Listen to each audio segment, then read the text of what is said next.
Welcome to today's market report. Global stocks rose on Tuesday and bond yields edged higher as traders anticipate that interest rates will soon peak, despite the market's bet that the US Federal Reserve will tighten monetary policy further in May to tame inflation.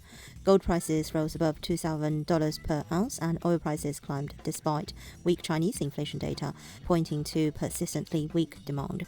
US consumer prices data and producers' prices are eagerly awaited by investors, with the consumer price index expected to show core inflation rising 0.4% on a monthly basis and 5.6% year-over-year in March.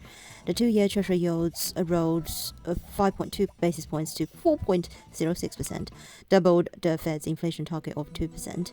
However, markets are pricing the Fed to cut its target rate to 4.416% by December as the economy potentially enters a recession. Chicago Fed President Austin Goolsbee said the Fed should be cautious about raising rates in the face of recent banking stress, noting that a pullback in bank lending would help cure inflation and leave less for monetary policy to do. Meanwhile, New York Fed President John Williams said the Fed's policy path will depend on incoming data, adding that he had yet to see much sign of credit conditions tightening and it would take time to see how that played out. MSCI's gauge of stocks across the globe gained 0.61%, with equity markets in Europe rallying after a long 4-day Easter holiday, while the S&P 500 edged up and the Nasdaq slid.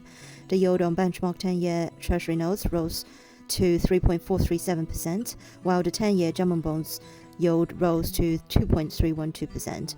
A survey also showed that investor morale in the Eurozone improved in April after a surprise dip in March. GBP/USD was up around 0.3% at 124.20.